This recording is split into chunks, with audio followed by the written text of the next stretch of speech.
Hello, my people. How are you today? My name is Enzen Charmaine. Welcome to my page. Thank you so much for following my page. Thank you so much for following. Please like, comment, and share my page as well. I'm also on YouTube. It's the same name, Life with Enzen. Please go to my YouTube channel, check it out. I have some few videos there. You can just subscribe to the channel, help us grow, and also like, comment, and share the videos. The time is 17 minutes past 11 where I'm at. And I'm in this beautiful country of Argentina, in the capital city of Buenos Aires. I hope I'm pronouncing it good. It's a Spanish word, and I'm an English speaker, so maybe I'm not really getting the pronunciation well. Buenos Aires. Buenos Aires. Okay, whatever.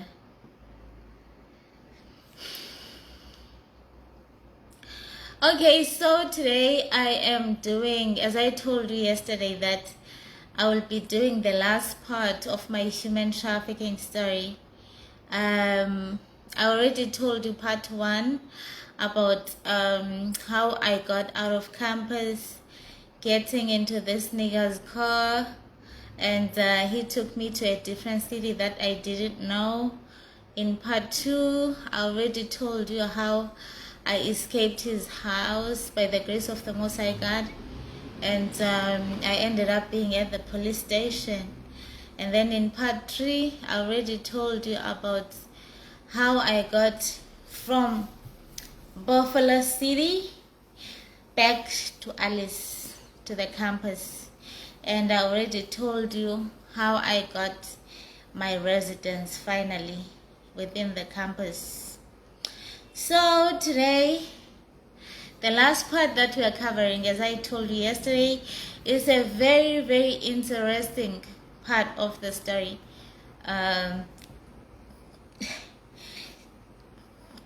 It's about how my friend ended up making money out of it without me knowing. Okay? So, after I got settled in my own residential place within the campus, after I got everything done, the following weekend I decided to go to church. It was my first time in the church because it was also my first time in that city, but then it's the same church that I worship at when I'm at home. It have got the same name. It's not a different denomination, it's just the same denomination, but it's just at a different location with different people. Right, so I waked up in the morning, I got ready for church. I was so happy to go to church, and I went to church. So we worshipped the whole day, and after we had that worship, it was now time at church for people to give testimonies about the power of the Lord, about His grace, about His goodness. And it was time for everyone who felt like going to the front to get up, go to the front, and thank the Lord for everything that He have done for him or her, for that particular person. So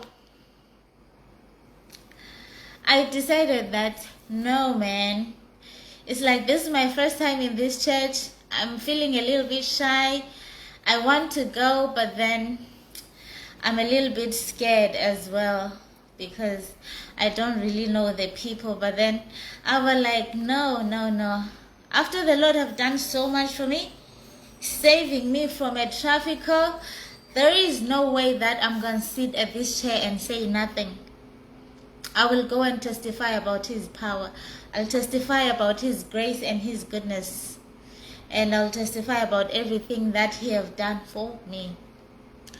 So, I got the courage to get up and go to the front. So I got out of my chair, I went to the front, and then when I arrived at the front, I just told the story about how I got trafficked and how the Lord saved me from that trafficker. And I also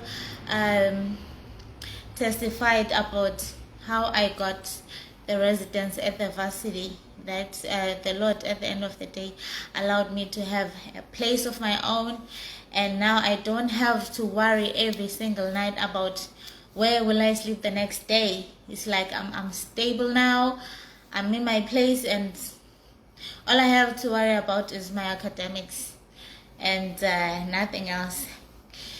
So the church was happy, the brethren were happy. Amen, sister. Praise be to the Lord. We're so happy to hear your story. It's a very powerful testimony from your side.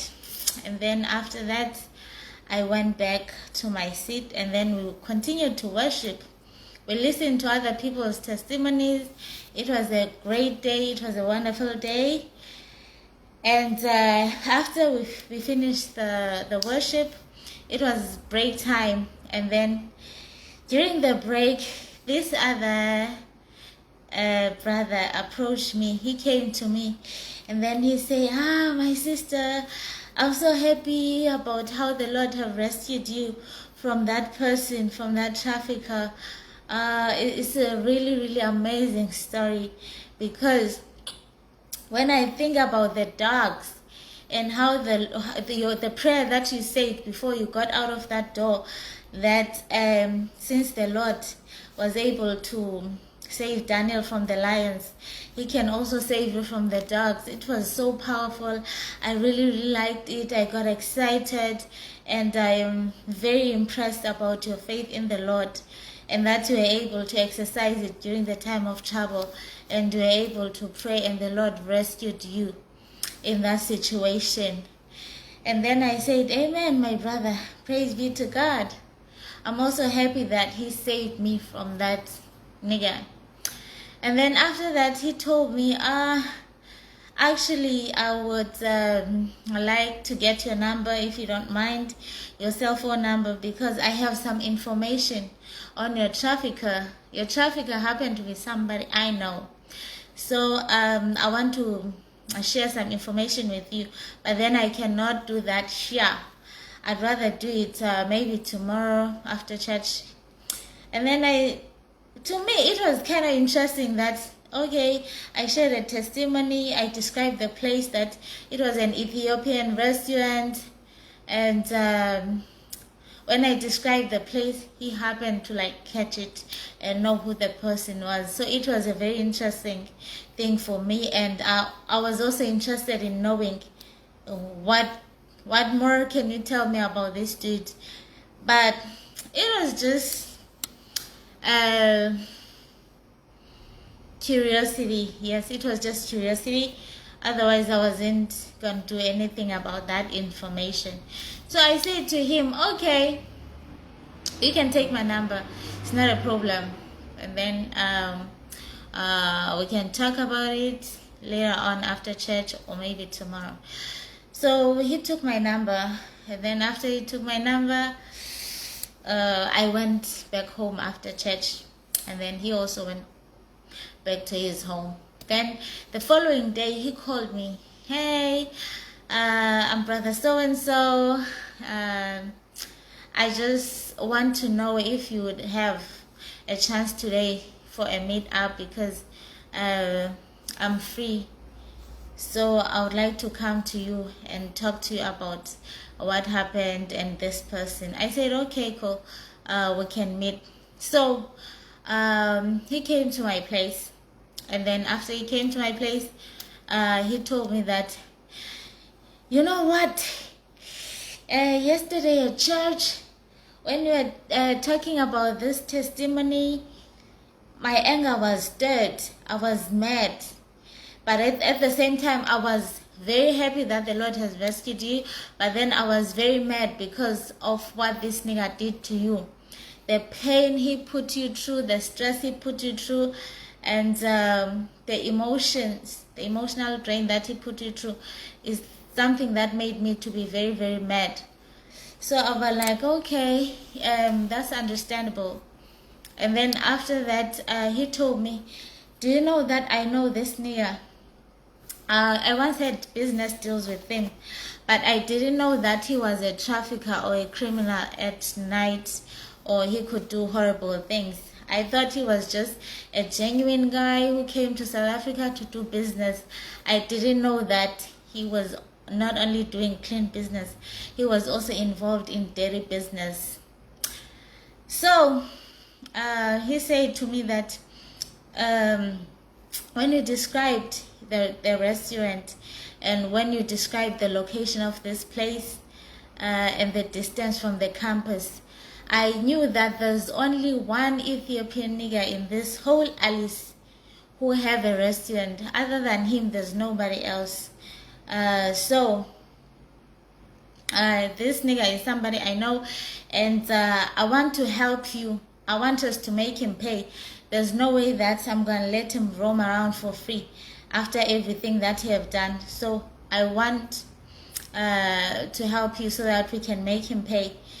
I was like, oh no, I wouldn't be interested in that, as I already stated when I was making my testimony at church, that I decided not to open any criminal charges against him for my own safety. And then he said, no, since I know you, we will go together to that nigger. I will told him that I'm aware of what he have done to you, and I will tell him that you are actually my sister.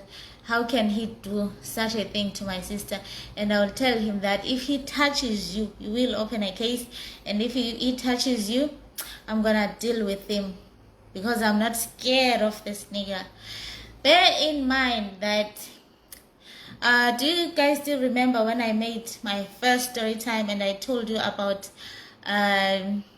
our male friend who convinced us to go out at night, saying that he was gonna protect us if anything happens, if the robbers come to take our phones or try to hurt us, he's there to protect us. And he couldn't protect himself from one nigga. It's the same guy. But then this was my first time meeting him. Apparently second time, because I met him at church, and then I met him the second day when he was telling me all this. So he was telling me that, oh no, I will protect you. I'll protect you. I'm not scared of that.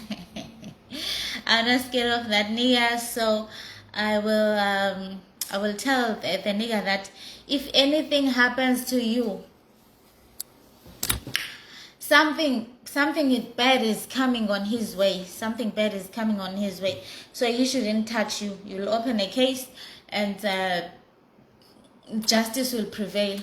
I say to him, no, I'm not interested in that. Actually, I can't really trust anyone at this point. I can't rely on anybody for protection. You understand? I cannot put myself at danger unnecessarily. So he was like, okay, but then I won't let this thing go. I promise you, I won't let this thing go. I'll deal with this nigga. I'll deal with this nigga. I'm not scared of him. So when he was saying that to me, he will deal with the nigga, he's not scared of him, I thought it was something that was gonna be physical. Like, okay, he's gonna beat the nigga, he's gonna start up a fight with him and all that. But then it was not gonna be something physical. So okay, after that, he never mentioned anything to me about how whether he dealt with the nigga or he never dealt with the nigga. But then we just continued being friends. But then we just put that thing in the past. Nobody was mentioning it, what happened to me, and whether he dealt with the nigga or he never dealt with the nigga. Apparently, I thought that maybe he just decided to drop the whole thing, since I was no longer interested in having any type of drama with this nigga, or since I wasn't interested in getting involved with this nigga again, because I was afraid for my own safety. So the first year passed. The second year it didn't pass the second year. The mid-year of the following year, of the second year mid-year, 1.5 years. Yeah, let me say it like that. So he came to me, and he was feeling very sorrowful. My friend came to me, this brother from church. He was feeling very sorrowful. He looked like he was remorseful for something. And then I asked him, what's good with you? He was almost crying, and he was very emotional. He told me, actually, I have a confession. I have something that I want to confess to you. I said, okay, go ahead. What is it? He told me that, do you still remember in 2013,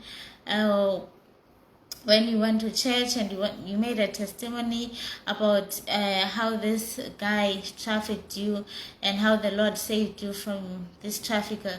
I say, yes, I remember that. So what's good with that?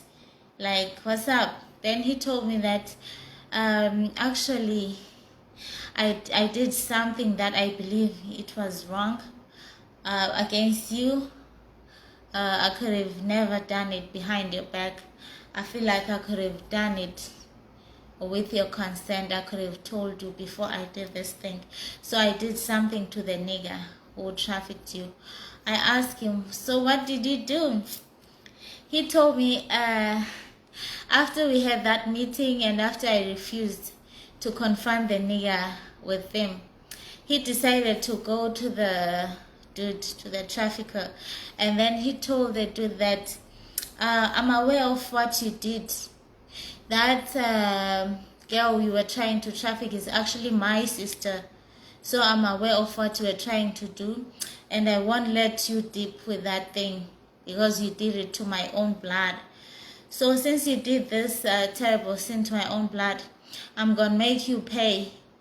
I will call the police on you. And then this nigga was saying that, oh yes, it's me. So the nigga was scared. Oh yes, it's me. I didn't know that it was your sister. I'm very sorry that I did what I did to her. It was not my intention to hurt your blood. I thought it was somebody not related to you. Plus, when I asked her about her family and whether she had the relatives in the city, she told me she didn't have no relatives. Then my friend told him that no, she had relatives, but then she didn't want to disclose every information to you in the first hand because it was her first time meeting you. I am her blood brother, but then I just didn't have space to accommodate her.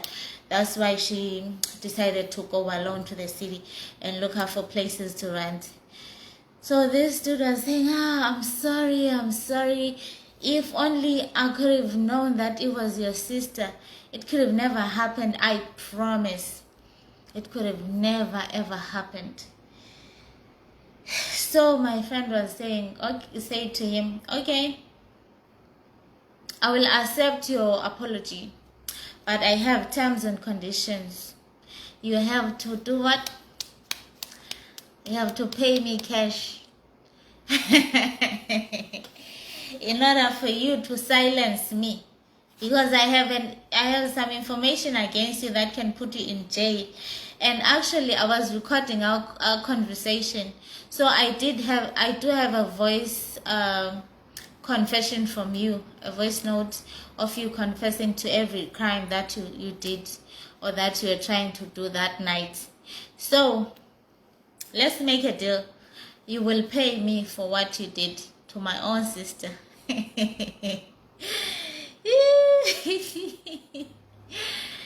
This is where the story gets exciting, guys. So the guy, since he was scared, he thought that no, money is nothing. He can just pay to make this case disappear if he pays my brother, the so-called brother. If he pays that guy, then he's safe. He's not going to jail. Nothing is gonna happen to him. So they agreed on a certain amount. Then this nigga paid him that amount of money. And then after he paid him, he just left the nigga. He told him, oh no, you're safe now, you know, but don't do this thing to any other girl.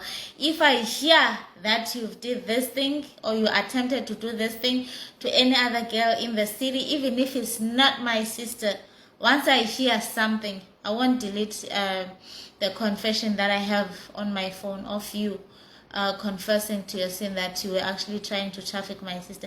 I will not delete it. I will stand up with that girl, and I will encourage her to take you to court, and I will also testify against you.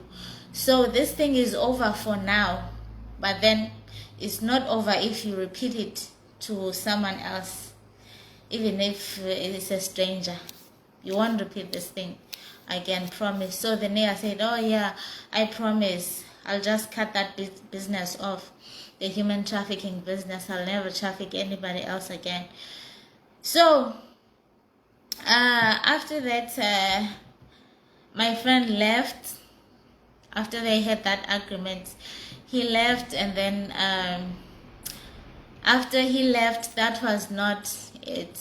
Like, there was more coming, because whenever my friend got stuck and whenever he needed money, he would go to this nigga and he would tell this nigga, you remember what you did to my sister? And then this nigga would say yes. And then he would say that, okay, I need this amount of money. He's not borrowing the money. He just needs the money for free. He just needs to be compensated for what the nigga did to me. Okay, so the nigga would just pay out of fear, and then he would go all the time. Whenever he felt like he needed money, he would just go to the nigga to ask for the money. And then this nigga got tired now, and then he told him that, no, actually, I've been paying you for a very long time. I've been paying you for the longest time, so I won't be able to continue with this again. When are we closing it? Because at first I gave you a lump sum for us to close this thing, and then you keep on coming. You never stop coming to me whenever you need money, and you are threatening me that I'm gonna go to jail if I don't pay you a certain amount of money. You're actually blackmailing me because of what I did. I am tired. I don't want to pay you anymore. And then my friend would be like, okay, so that's it, right?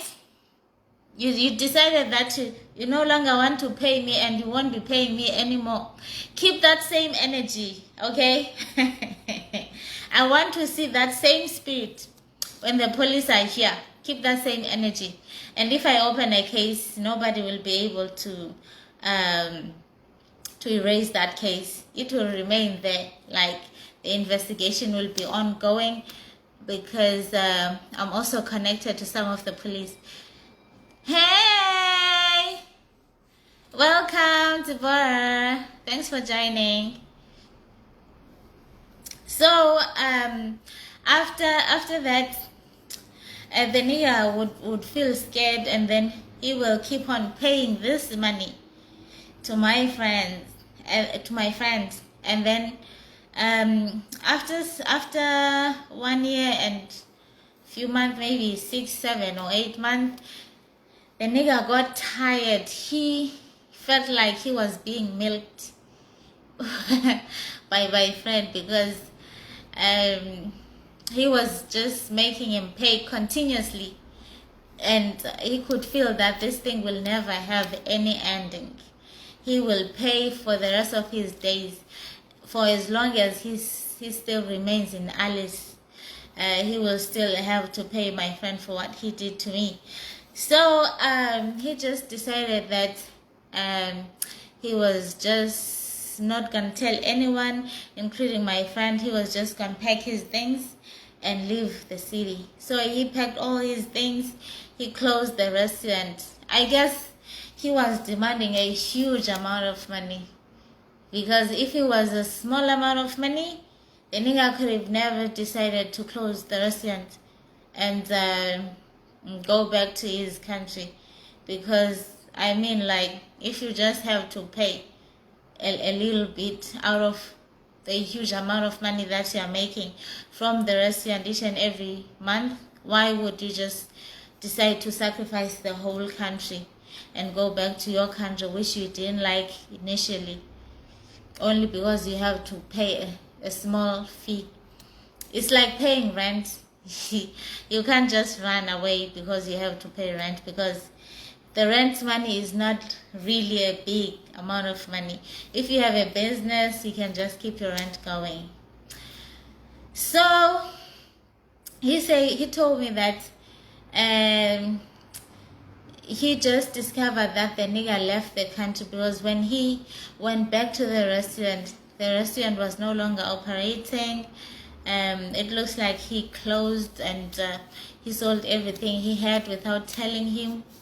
And then he only told his friends that he was leaving, and then he left. So one of his friends told my friend that the nigger that he was looking for went back to Ethiopia. And then he asked the reason why he left.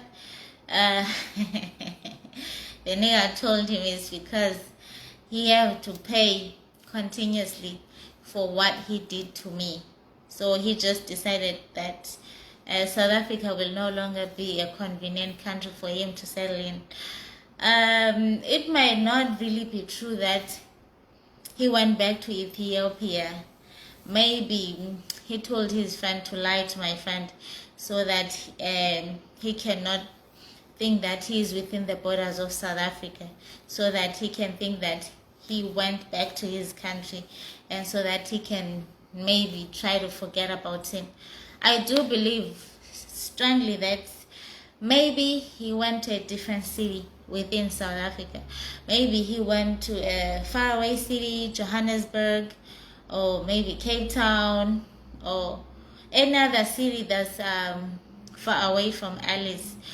So after this confession, during the confession, my friend was so scared. He was shaking, he was trembling, his feet and his whole body, he was sweating. And he actually thought that I was going to be mad at him for everything that he did. But then to me, it was so funny. He asked me, are you mad? Like, are you angry at me for what I did, for profiting out of your own story? I told him, no, I'm not angry at him, because he wasn't milking that money from me. I have nothing to do with that money, and I had nothing to lose. It's the nigger who trafficked me who was making losses, not me. So I can't really say I'm hurt. I can't really say I'm disappointed. It's just some funny information for me. It's just something that's funny, that you just decided that you are going to profit out of my story. And then we continue to be friends. He was so surprised that I actually forgave him easily. I can't really say I forgave him. But then since he said, I'm sorry, please forgive me, I had to say yes, but then there was nothing to forgive there, since he didn't do anything to me directly. I do believe that for every action, there are consequences. And I do believe that the Ethiopian nigger had to pay for what he did to me, even if I wasn't the one who was making his life horrible. Even if I wasn't the one who was making him pay. But then he felt the consequences of his actions. And it was something funny for me. It was a little bit of an interesting story. And yeah, that's it. That's where we're closing the whole human trafficking story. So there will be no part 4 coming. But then tomorrow I have a very interesting story that I will come and narrate for you guys. I hope you loved this story. Please don't forget to like, Don't forget to share. Don't forget to comment and tell me what you guys think about everything that happened. Yes, thank you very much. Bye, Deborah. I can see that you're still online watching my live video. Okay, I'll see you guys tomorrow. It's very late in my country. Maybe it's about 12 o'clock now. I'll see you. I love you so much. Bye bye.